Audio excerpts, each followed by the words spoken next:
your love light come into me. Show me what I need to see.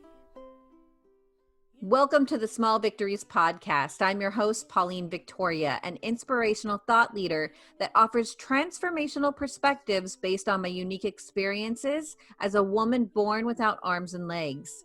I feel like my life has been full of small victories that has led me to discover the greatness within. I believe that there is no summit upon which we reach our greatness.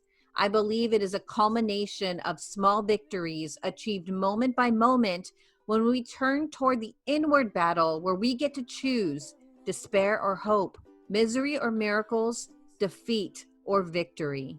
My goal is to awaken your potential, your purpose, and your power so that you can discover the greatness that lives within you.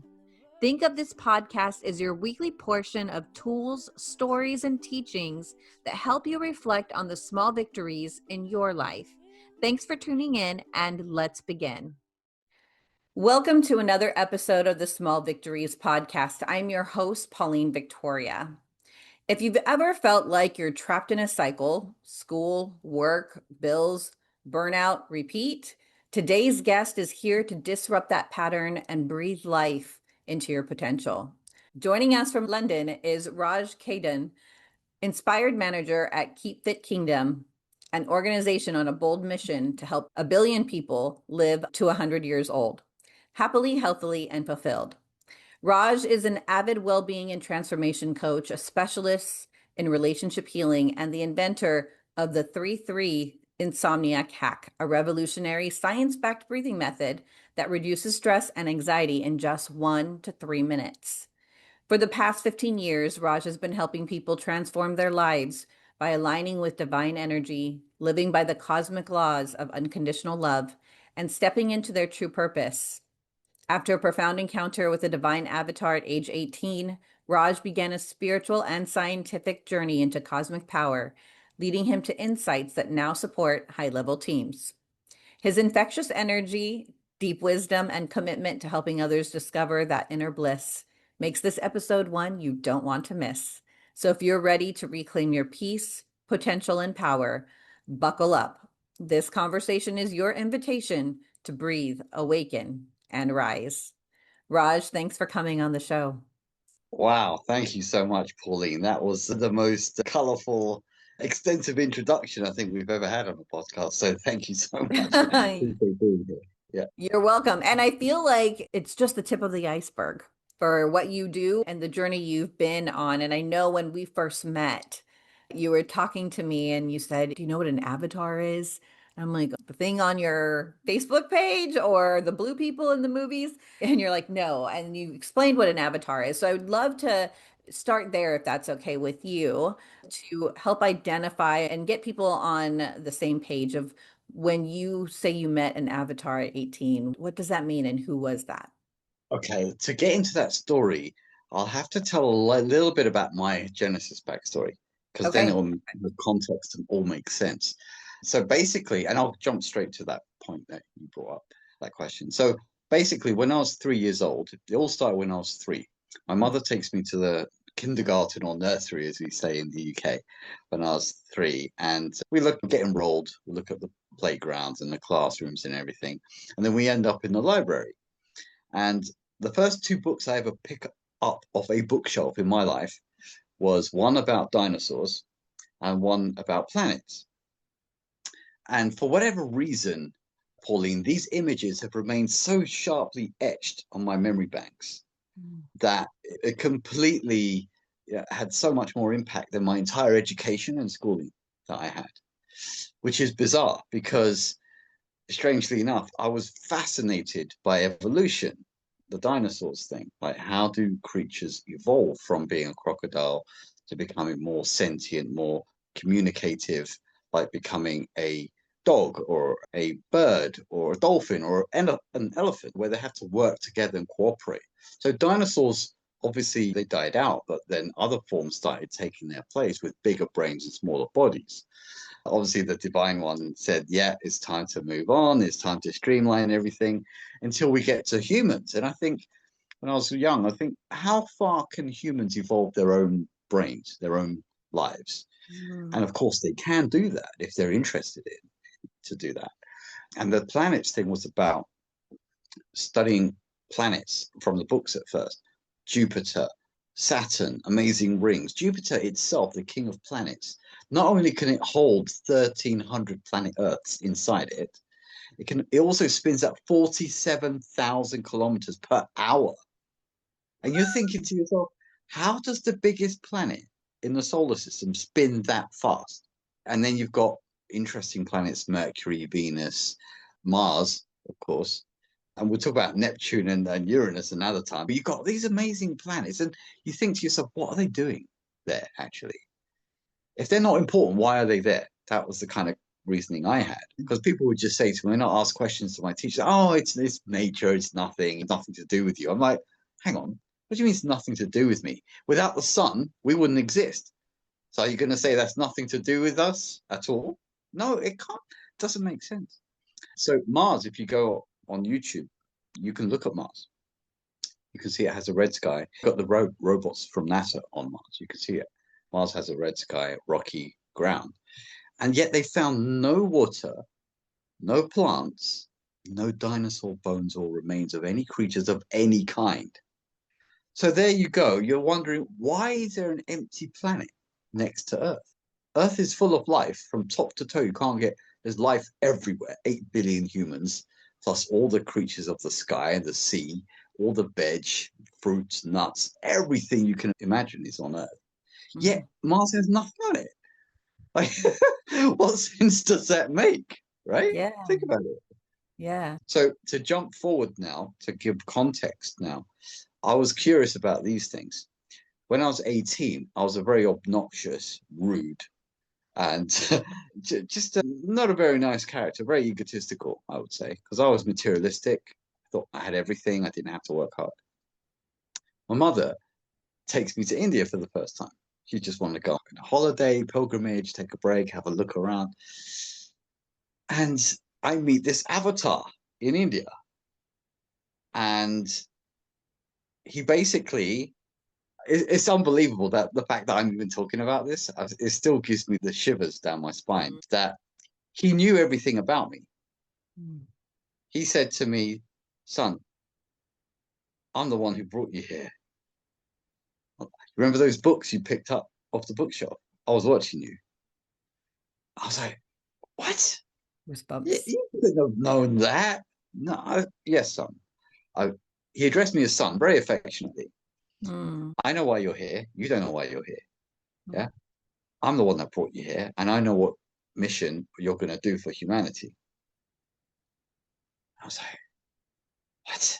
This is crazy stuff. Like, what? And he said, son, you think you know something? You read some school books, but you don't know anything. You don't know who you are. You don't know, how this earth was made. You don't know what happens when you die. You think you don't know anything. And I was like, I can't believe it. I can't believe this is happening.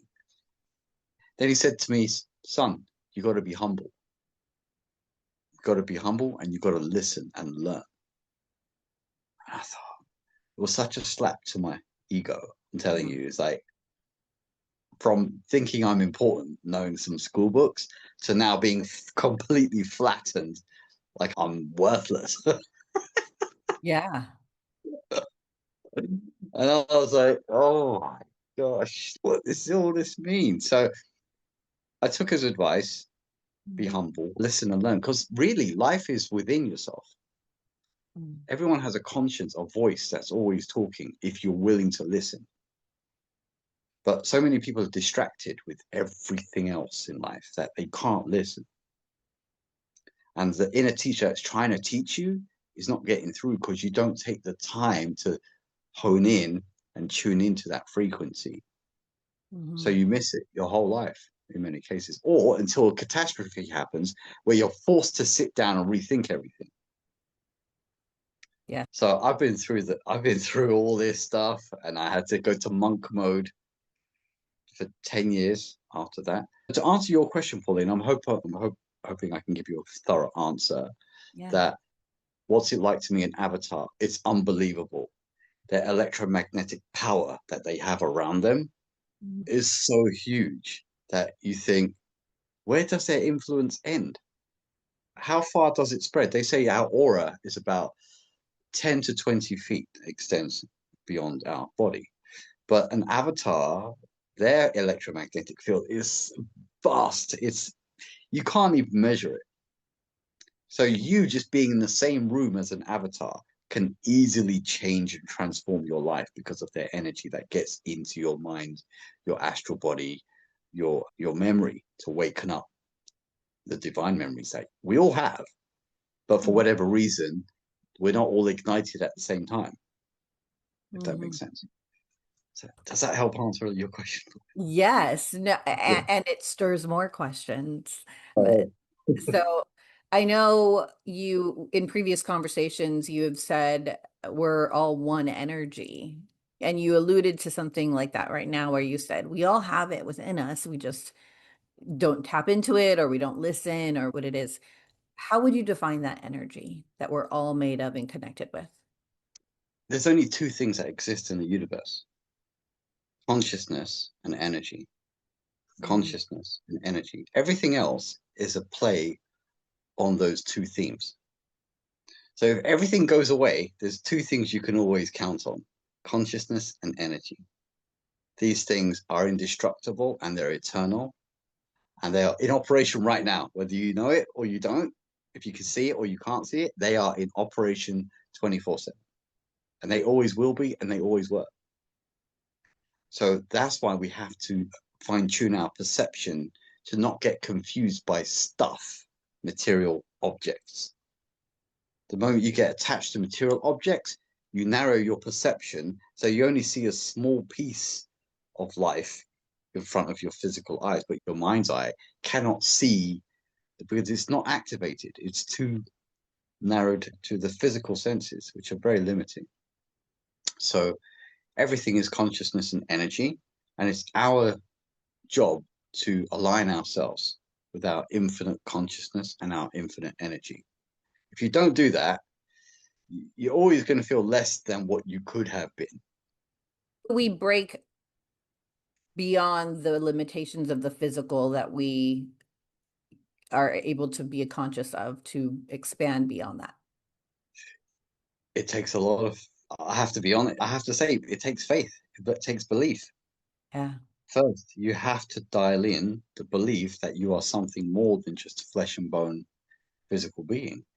Yeah. If you're not willing to do that, you're going to get slapped around by karma or Maya, delusion, people, whatever, to keep trying to push you back to your core, whether you reassert your position as a child of the Most High, as it says in the Bible, or as a child of God, or as a child of the Divine Mother, or a child of the cosmos.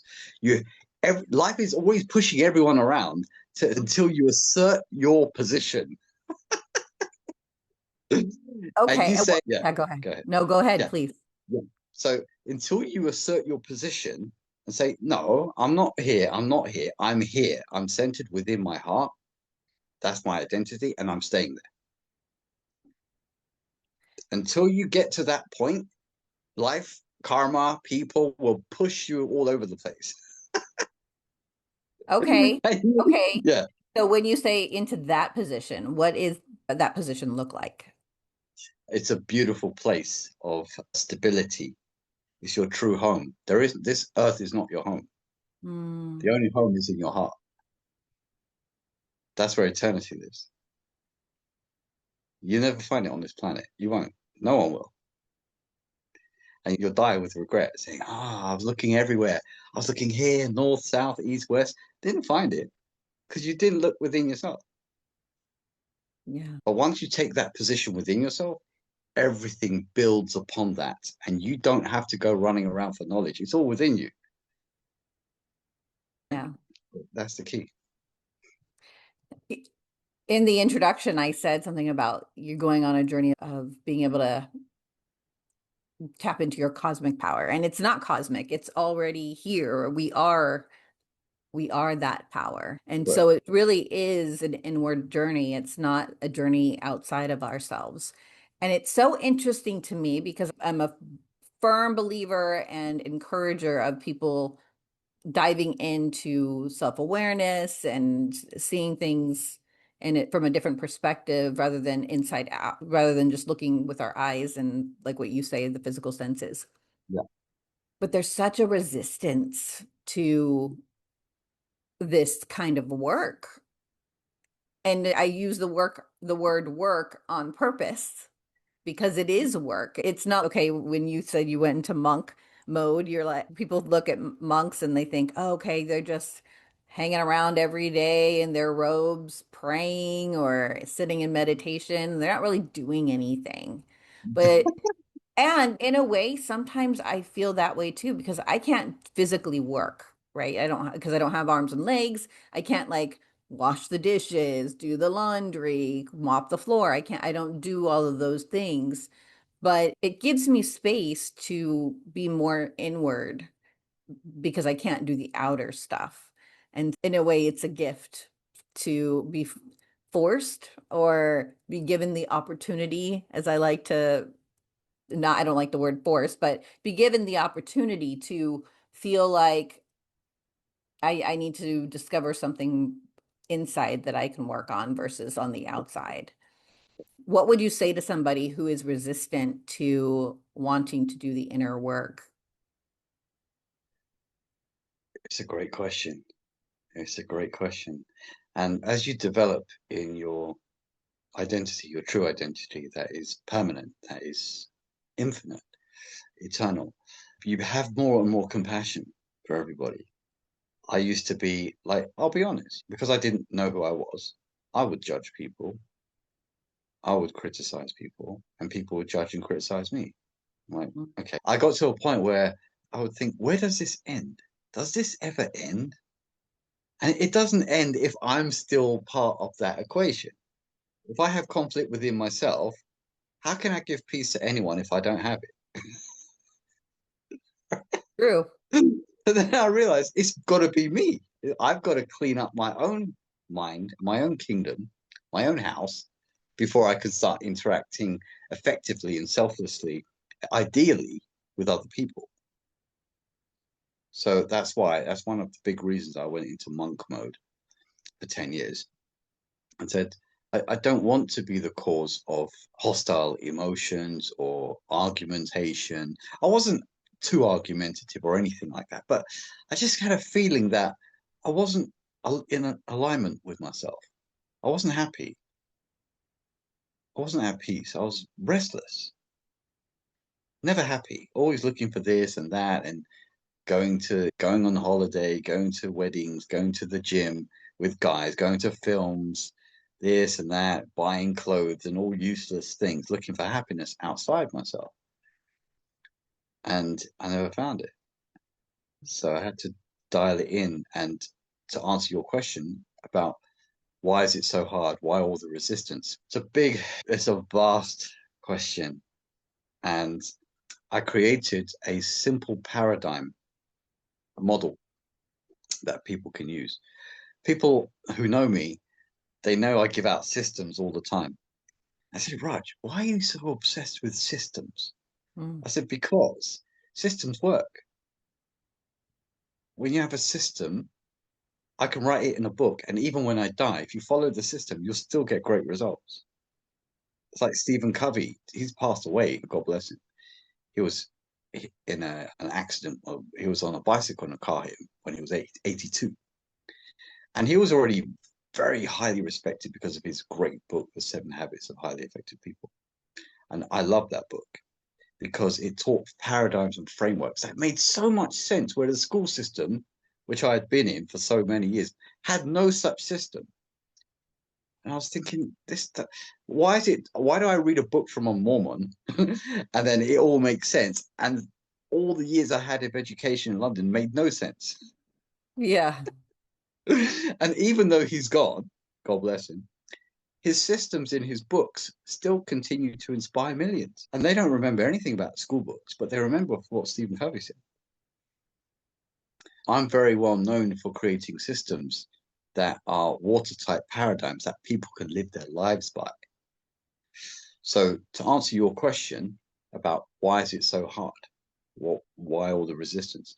Because we have what's called, I coined the six-fold hierarchy. Okay. Actually, very much simpler than it sounds, but it goes like this. We are in a hierarchy of energy and vibration, all of us. Now, the things you can see, right, is the body, the senses, and the world. Everybody can see that. But the invisible forces behind it are the mind, which you cannot see, the soul, which you cannot see, and the spirit, which is behind that, which you also cannot see. Mm-hmm. So the problem here is that you can use your mind to flip your magnet upwards towards the higher mind, the soul and the spirit, and be energized from within, or you can flip your magnet downwards and be attracted to the body, the senses, and the world. So Okay. everything, yeah. So that's a six-fold hierarchy. Everything depends upon where you decide to hold your magnet, upwards or downwards. Okay. Yeah. Okay. Yeah. So now my mind is thinking, what does it look like to hold your magnet upwards? Beautiful. Because then you're always in touch with your ideals, your higher mind, your soul, your spirit. You live from that place. You don't pay too much attention to the world. You have to then take control of your body as far as you can, and you have to discipline your senses. Absolutely. No one else is going to do that for you. You have to do that. That's the property that we have, that we're given. And if it's our property, we have to manage it. We have to be the ones to keep them cultivated and developed in a way that's helpful to our default state of having the magnet turned upwards towards the spirit, the soul, and the higher mind. So when our magnet is turned up, I'm trying to, for the person who's listening to this or watching this, we look at more positive things, so for some people, it might not be their natural state because they've practiced so much to having their magnet face Turned down. down. Yeah. Yeah. Where our default is faced up, but we can, over time, with conditioning in the world, aim it down. So I guess I'm trying to give some practical tips or tactics someone could use to say, okay, I know something needs to change. How do I do that? By flipping my magnet up, but what does that look like on a day-to-day basis? I'll tell you what it looks like. It's such a great question because I talk and I coach people every day, doing podcasts every day. People always quiz me on this. Say, Raj, how can you be happy? How can you be so happy all the time? It's not a nice day. This nasty person was here and there. And how are you always happy? I said, it's so easy. How can it be easy, Raj? It's the biggest question in the world that people ask, happiness, like how to be happy. And you're saying it's the easiest thing in the world. Yeah, I'll tell you how. When's the last time you took a flight? A couple weeks ago. Okay, perfect. Now, when you reached 35,000 feet above the clouds, what did you see? Blue sky. Correct. Everywhere, right? Yes. Everywhere. Did that feel nice to you? Uplifting or depressing? How did that feel to you? Between uplifting and depressing, uplifting. Yeah. And the sun is always shining there. Yes. So that means that regardless of whatever weather is happening below the clouds, it's still blue sky and sunshine up there. Ah, great analogy. Yeah. So what I do, people, they look and they say, I don't get that. But I said, it's so simple. Look, all you have to do is keep your mind in the blue sky zone because the sun is always shining there. I'm never bored there because I can get things done quickly because there's no turbulence of my vehicle tangling up with the clouds and causing turbulence and then start shaking and then getting all confused. No, I just stay in the blue sky zone all day, every day. That's it. Yeah. Yeah. That's probably one of the biggest questions I get is like, how do you stay happy in the face of not having arms and legs? And because it's a reflection on, they don't know how they could be happy Mm, in the face of certain circumstances. But yeah, it's a choice. And I know it's such a simple answer, but it yeah, really is simple to it just is. choose to stay in that blue sky zone, as you say. Yeah, Yeah, yeah. because the alternative is bumpy and stormy, and it's not an ignorance to the storms. Like No, right now, I'm going through some storms in my life, the death of a parent or on the way out there. And so there's a lot of things that are there that are storms in my life. But again, I can choose whether to stay in the storm. And sometimes I feel like I need to process the stuff that's happening in the storm in order to get to the blue sky or to choose the blue sky. So what would be your advice on that? I would say, like, for example, if you look at the contrast between being up there 35,000 feet, blue sky, sunny all the time, right? Yeah. Very pleasant, very pleasant. As soon as you start getting beneath the clouds, you hit some turbulence and you start getting below the clouds. And you look at the earth and you think, this looks, unless it's a sunny day, which a lot of times it's not, especially in London or especially in the UK, it's looking drab, dreary, dull, foggy. And as soon as I noticed that several times, as soon as the plane dips below the clouds, I feel very uncomfortable. I don't want to be down there. I don't Yeah. want to be down there. It's not bright. I like it when it's bright and clear and sunny. I like that. So I noticed my mind, my energy take on the vibration of the atmosphere. If I'm up there, I'm bright and happy. If I go down underneath the clouds, I'm taking on rain and fog and grayness and Mm. people's faces looking a bit drab. And I'm like, what's this? I don't want that. I want to go back. So I just learned to maintain a blue sky mentality all the time. And that's now fixed as a habit. Only fix it as a habit after you practice it for 6 months, maybe a year, maybe 2 years, but it's worth it. It's worth the investment of the effort, definitely. Yeah. Yes, I would say yes. And the choice, after you choose it many times over and over again, it does become that habit. And so becomes easier. And I know when people say, how do you move? There are no times when you get sad or feel pity on yourself. And I'm like, no, like I've had pity parties, but I'm able to move through them much quicker because and maybe it's because of that, because I've developed a habit to elevate at the higher and live it from the higher blue sky zone. So, yeah, I never thought about that. So, thank you for helping me define a little bit more about what it is I do. Because sometimes I think we just choose to do things and we don't know exactly what it is, but we just are at the effect of our choices at that point. But because they're habits, we don't think of them as habits. Correct. Yeah. Exactly. Yeah. Yeah. Okay, cool. I know you said you developed systems, and it sounds like these systems are good for creating good habits. And so I know we mentioned in the introduction the 3-3 breath work or the sleeping hack. Could we go through that? Because like you said, Stephen Covey created a system that lives beyond him now, and you now have done the same.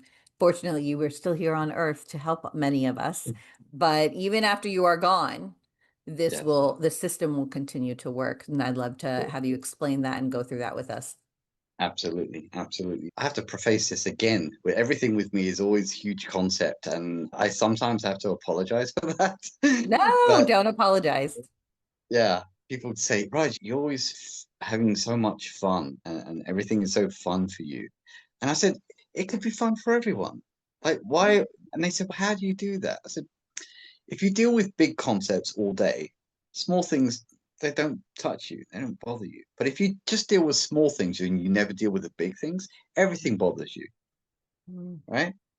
So I Yes. stay in that space where my mind is constantly thinking of big things all the time. And that makes me happy because my conversation is all about that. My mindset is all about that. I'm integrated with the ideals. So what first we need to understand is we live in this space on Earth. And in school, you're taught that this space has air in it, right? And air is made of oxygen and nitrogen and hydrogen. But that's actually only a small part of what it is, actually. What it contains is far vaster than that. So what it actually contains, the main constituents of air, or life energy, as we call it. In Hawaii, I think you have a special word for it. We say chi in Chinese, prana in Sanskrit, life force in English. I think you might have a word in Hawaii. It's mana. I think mana, yeah. Something like that, yeah. Life force, life energy, yeah. And what this constitutes, air, what we breathe, is actually light, electricity, and magnetism. Light, electricity, and magnetism, right? Think about it. You can live for 40 days without food, 4 days without water, but only 4 minutes without this air or this life energy. So if that's the most important fuel that runs your entire life, why do we know so little about it? People say it's just air. No, it empowers your brain, your breathing, your digestive system, your blood, your muscles, everything. As soon as that breath is gone, you're dead. Your body's not moving anymore. So that tells us the breath, the life force, is the most potent energy that runs our system, right? On so many levels, not just the physical, we're talking about the astral and the causal as well. So it's just phenomenal when you think about that. And to answer your question, I practiced kinds of breathing methods for years to understand the dynamics of consciousness and how it relates to mood, energy, emotion, your choice of actions, how you interrelate with other people, how you carry your electromagnetic energy on this planet. So I practice all kinds of breathing methods, and some of them are quite involved and quite complicated. And I can see why most people will not do them, because not everyone wants to be a yogi. Not everyone wants to be spiritual or a religious fanatic or whatever. So I understand that. So I thought to myself, for the modern day person who got so many smartphones and devices and easy access to films and Netflix on their tablet or their smartphone, under the covers in bed, watching all kinds of things and playing video games, God knows what they're doing, right, on their devices. Yeah. It can be a little bit dangerous sometimes. But we begin to understand that this energy, when you take it into your system in a particular way, you can then start to expand your mind, your consciousness, improve your health, your immune system, your nervous system. I haven't been sick for 23 years. Nice. 23 years. Yeah. Haven't seen a doctor for 23 years. Haven't been to a hospital, had an X-ray, ultrasound, or MRI for 23 years. We say it's impossible. It's not possible. You don't get any viruses or flus or colds or any of that stuff that's around. I said no. Because when you do breathing methods, you expand your aura to such an extent that electromagnetic field protects you from all these things that are flying around the atmosphere. They don't touch you. Nice. Yes, teach me that. Yeah. And the more you build up with the breathing, the bigger that aura becomes, the stronger it becomes, and the more protected you are. And the more protected you are, it means the more energy you have to give to others. It can heal them of their health issues or their mental afflictions or whatever it happens to be. But if you don't have the energy yourself, you can't give it to anyone because you don't have it. Yeah. So that's why I make it my business to make sure I'm always replenishing my energy a few hours, at least 1 or 2 hours a day, breathing.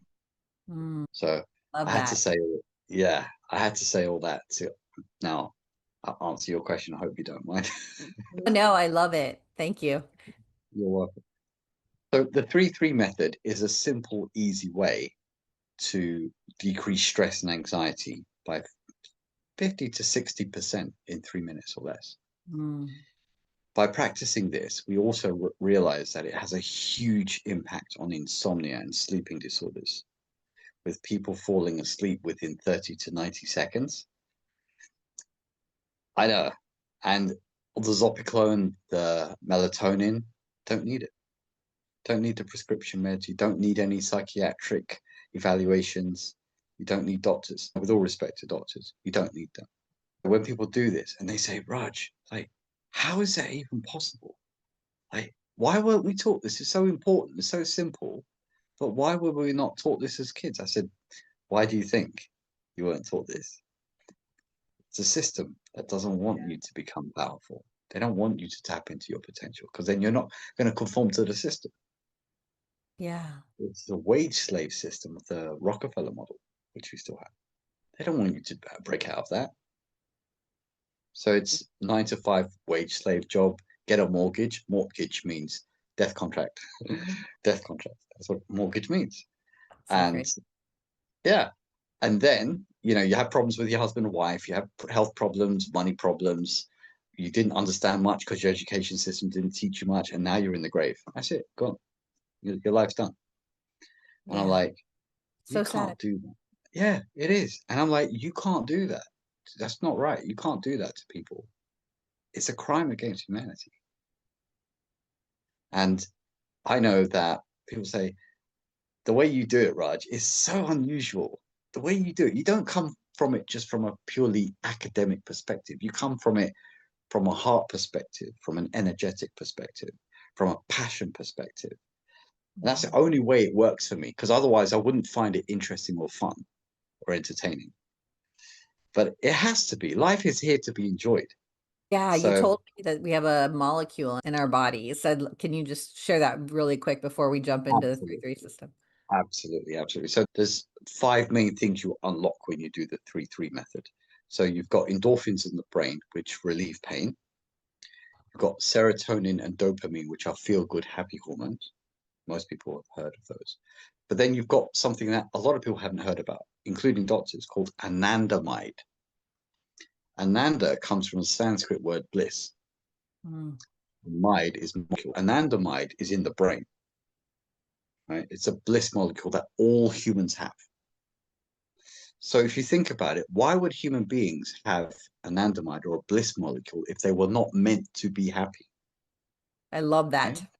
It's in our nature. That's correct. Exactly. So if you are not happy, there is something wrong. Yeah. Yes. I know it sounds so elementary, but I'm sorry. I have to tell you from my life experience, this is a fact. If Yeah. you're not happy, there is something wrong and you need to get aligned or get it sorted ASAP. No one wants to die with even 5% regret. I don't. I know I don't. Yeah. I want to die and say, I did the mission. I made as many people as I could as happy as possible. The wives are happy, the husbands are happy, the kids are happy. They enjoyed great health. They didn't need medicines. They had great knowledge and wisdom. They shared it everywhere. That's how I can die happy, saying, yeah, I did that for as many millions of people that I could. So anandamide is in everyone's brain. So we help people to access that through this method so they can feel the joy and bliss for themselves. Right? We also activate the vagus nerve, which is a very important part of the parasympathetic nervous system. Now, most people, the reason why they have so much stress and anxiety is because they always go freeze, fight, flight, adrenaline, fear, cortisol, and so on. Because they don't know how to dial it back into the parasympathetic from the sympathetic nervous system, they never have a chance to fully rest and digest and heal from trauma, heal from injury, heal from surgery, because they're always on the outside running around. And they don't realize that dialing in and calming down and realizing, introspecting and taking care of your inner life is as important as your external life. But if you're never taught that and you don't know how to do it, you'll carry inflammation for years. You'll carry corrosive emotions, which create acidity, which then turn into disease, and you'll never be able to reverse it because you're always running on empty. You're always in debt energetically. So you need to reverse that and get into alkalinity through breath work and activating the anandamide molecules. And then you can diminish all disease processes and then protect yourself and then never have to worry about disease ever again. Amen. And That's where we this want. is it. This is it. Yeah, I can see you're smiling. You're so full of joy and energy because it's already confirming what you knew intuitively, probably. Right. So it's important you have the sun, which is activity, daytime, and then you have the moon, which is nurturing and healing. Right? You can't just have the sun and burn yourself out. You need to get into the shade, relax, calm down, take stock of yourself, reassess how your day went, and look over your memories and so on, and how your interactions were. You do that in the shade where it's nice and cool and calm, relaxing. And I think that whole balance has been so abused in the material world that Yeah. we just die and we never feel that deep nurturing balance. We never get back to that. Yeah, does that help answer a bit of the back? Absolutely. Because I'm thinking about what is a typical day of an American or someone in the UK. They spend all day indoors when the sun is out and not taking in the light and what you said light, electricity Electricity. and magnetism. So they're not getting any of that during the day. And then the nighttime is the time to like party and go out to dinner and do all the things that you didn't get to do during the day and Yeah, not to reflect, but to yeah, continue the distraction. And yeah, that it totally makes sense that balance is out of whack. yeah. So I know people can purchase, and you made it so affordable, the 3-3 method. Mhm, And we're gonna make sure that link is on in the show notes so you can get it. So if you've been mhm. struggling with feeling depressed, and sometimes people don't even know what they're depressed about. Like there wasn't even a trigger, it's just a state of depression. Rather than throwing pharmaceuticals at it, give this a try.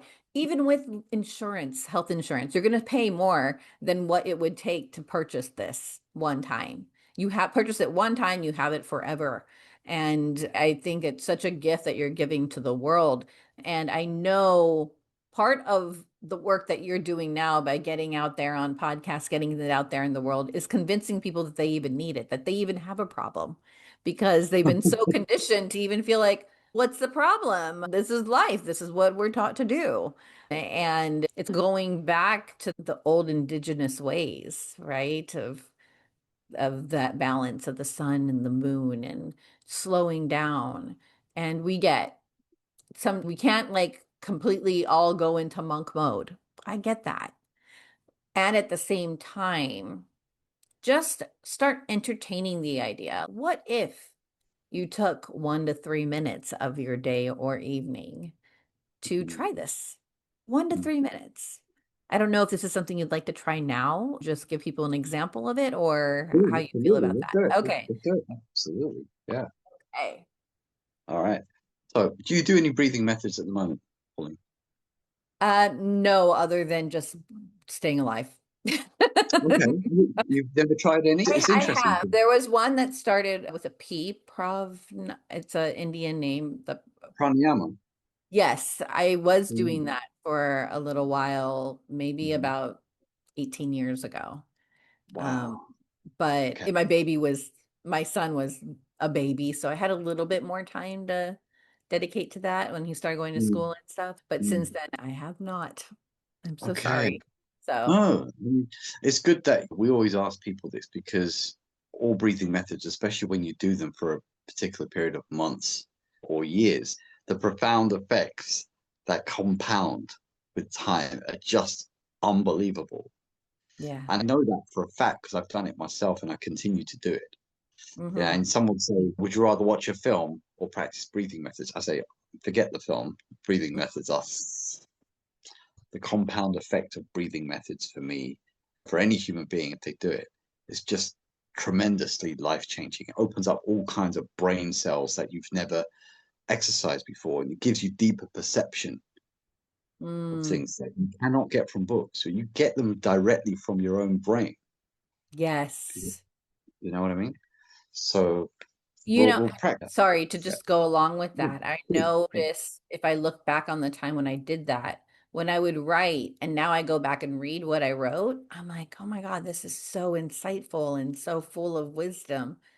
And that was my younger self, and I was doing those breathing. Yeah. So now I feel bad about not continuing them. So I'm excited to have met you and bring this back to and that's the thing. It's like they say when the student is ready, the teacher will appear. And so maybe it is time for me to start doing this again. So thank you.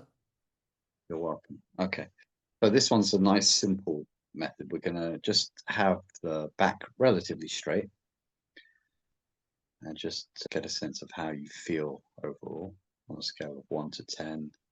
Pauline, 1 being terrible, 10 being amazing. What would you say you feel like? Maybe an 8. An 8, yeah. Okay. So this method involves breathing in 3 parts through the nose. And I'm not sure if the Zoom is going to have a noise cancellation, but I'll also make it verbal, audible, so you can hear it as well. So it's 3 times through the nose, and then ha or ha without the vocal cords. I'm just using the sound in case the cancellation is affecting. So it's sniff, Okay. sniff, How about sniff. this? I'm going to put my on mute. I'll put myself on mute and then I will. Sure. Is that okay? Or okay. That way they can hear your voice and I don't cancel you out. Okay, sure. All right. It's sniff, ha, sniff, ha. The last ha is elongated. It's coming from the back of the throat to activate the vagus nerve. So try that. See if you can get that down, and then we'll. Okay. I'll unmute myself so you can hear me. Make sure I'm doing it right. Open the mouth a bit more, Pauline, a little bit more. Okay. That's it. So that's it. But it should be smooth, relaxed, gentle, nothing forced, nothing vigorous. Okay. So it's like this. Again, I'll show you again. So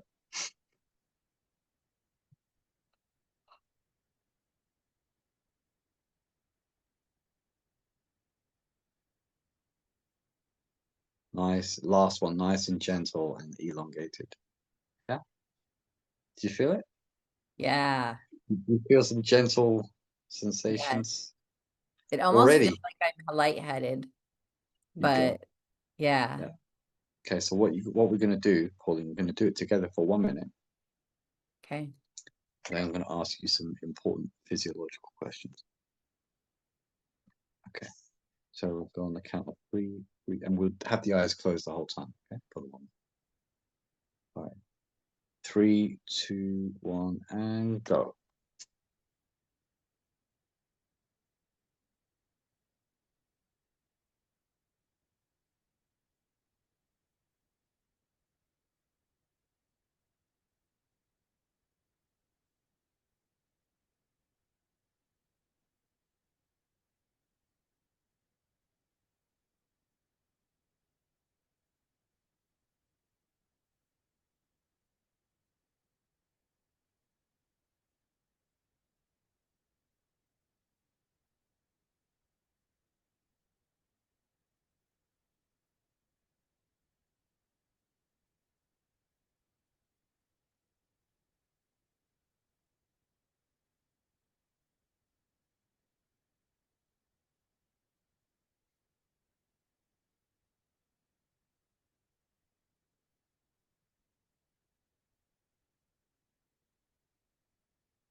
And stop there, and just keep your eyes closed, Pauline.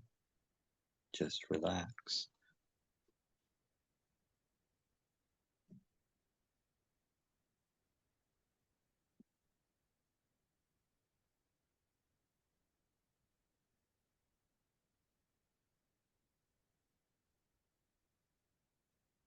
Just gently notice what's happening within. Just relax.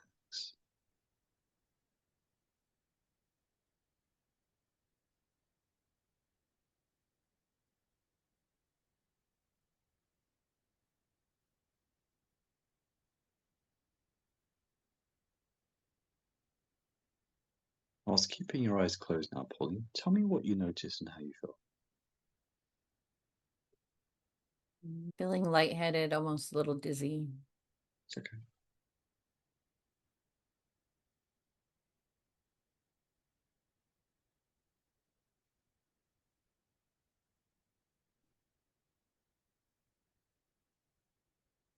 What else do you notice?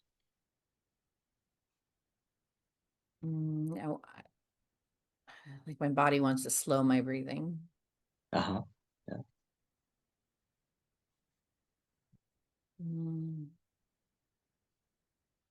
Unless I'm Notice your, answering. Oh, sorry, go ahead. It's okay, it's okay. Have you noticed your heart rate slow down a bit? Yes. Yeah. Have you noticed the mental chatter? We call it the monkey mind. Sometimes ADHD mind. It's always chattering. Have you noticed that decrease a bit? It's all gone. It's wow, really. Other than us chatting. Yeah. So you can see how we're helping a lot of people with ADHD. 23 million people in the US alone with ADHD. So they're taking meds for a lot of this, and we're helping them do it without meds. So good. Yeah. So do you feel an expansive awareness beyond the body, like you're more than just flesh and bone? Do you have this kind of expanded awareness, would you say? Do you feel Yes. some of that? Yeah. Yes. How does that feel to you? I'm sorry. How does that feel to you? It feels, I think because it feels foreign, breathing wants to slow down to ground my body again. So that's how I know I'm like feeling outside of my body. Mm. I'm Good. trying to find it. The truth is, your body's only 10% of you. So the more you can forget about the body, but obviously be aware of that you have it, but in a kind of rudimentary way, that it's not your real you, your soul, your spirit, your mind. They're far more real to you than your body is. Yes. And by doing this method, in just 60 seconds, I think you begin to notice quite a few shifts. Yes. Yeah. You said you felt an 8 out of 10 earlier. What would you say you feel now? A 10. Okay. And would you say you're somewhat in a flow state where you're just in flow and easy and Yes. no static? Yeah. Yeah. Okay. And could you see how for some people, or even a lot of people, if they do this method before bed, can you see how it can easily help them fall asleep without any sort of complicated meds and so on? Can you get a sense of that? Yes. Yeah. And that was just 60 seconds, Pauline.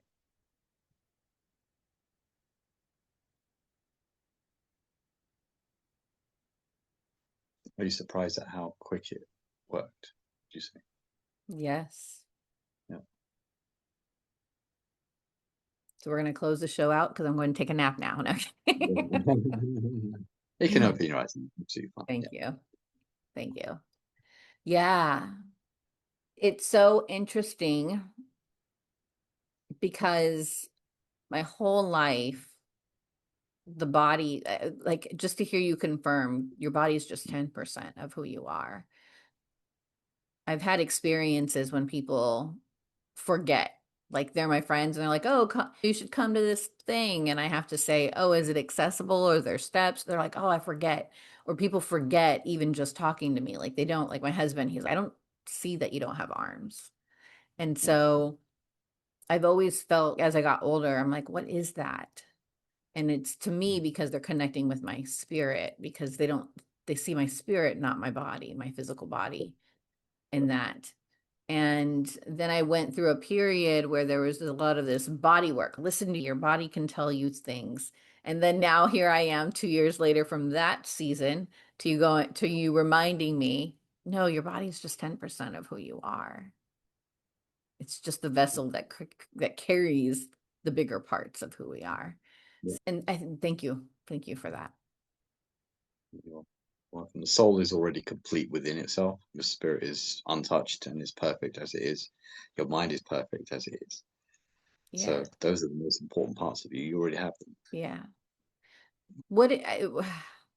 So I continuously have more questions for you, and now I'm looking at the time. I'm like, oh my gosh, 30-minute episodes, 45 minutes. But your questions are great, and I appreciate the perspectives that you're bringing. So go ahead. Absolutely fine. Thank you. What is your distinction between soul and spirit? That's a brilliant question. So the amazing thing about all this is that we were never born and we never died and we'll never die. There is no death, in fact. There's only transition. Yeah. So the fact that we think we're on this planet and that we think we have a body is an illusion. It's not real. It's just a contrast of consciousness. It's just a contrast of energy and attachment. That's all it is. That's all it is. It's nothing more than that. We've never died and we've never been born. That's the truth. We are pure consciousness and pure energy.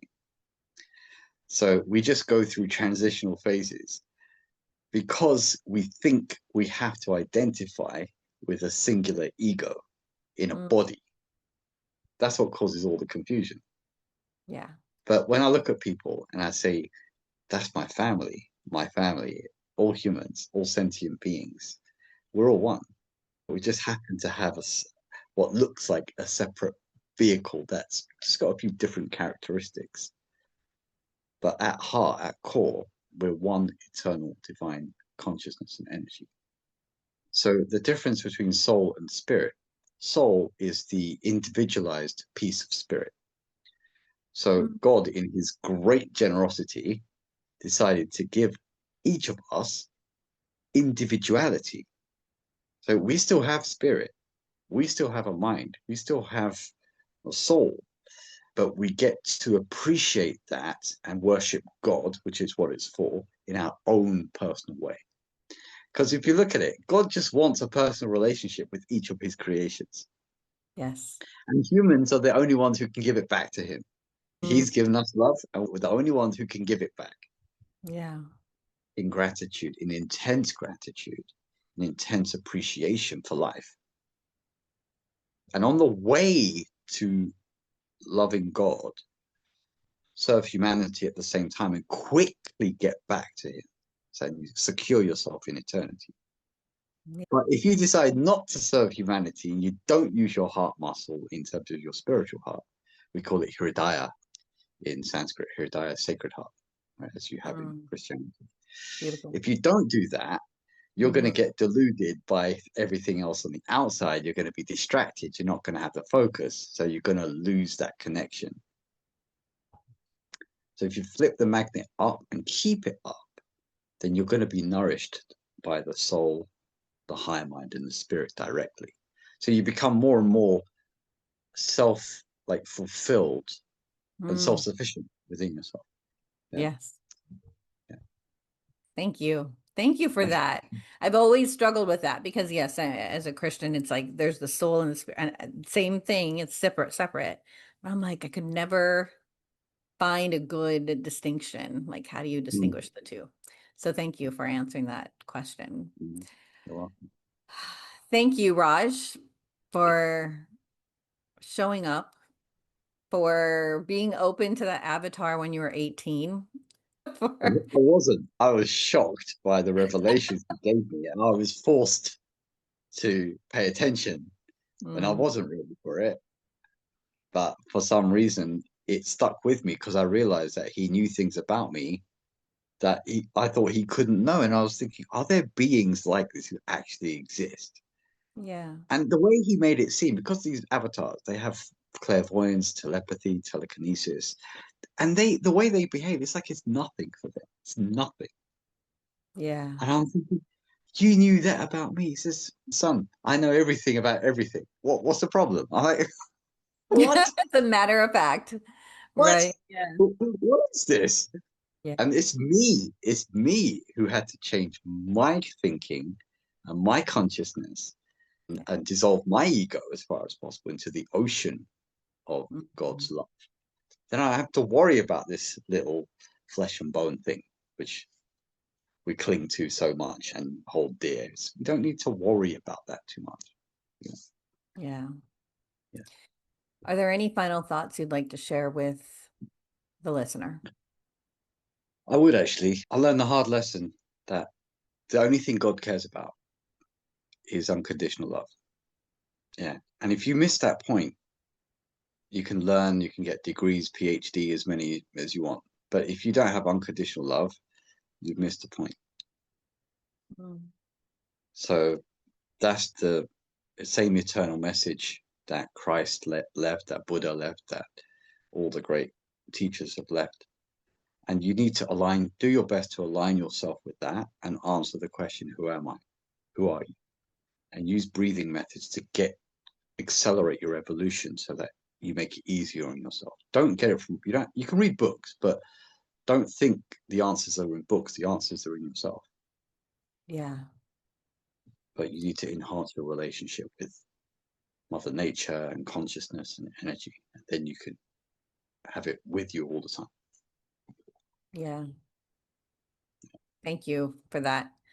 Since many of us are distracted and don't choose to listen to that still small voice, we have Raj, who can be the voice that we can hear with our physical senses, because that's what we're tied to at the moment, to remind us of this beautiful message. So again, thank you so much You're welcome. from the bottom of all of our hearts for going through what you did, for doing the work, and now for creating a system that you're sharing with the world.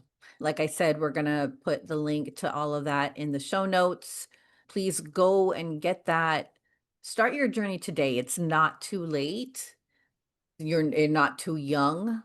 You were 18, Raj, when all of this started shifting in you and you met that beautiful avatar. Please go out and get that. Go to the show notes, follow Raj, get the 3-3 breathing method.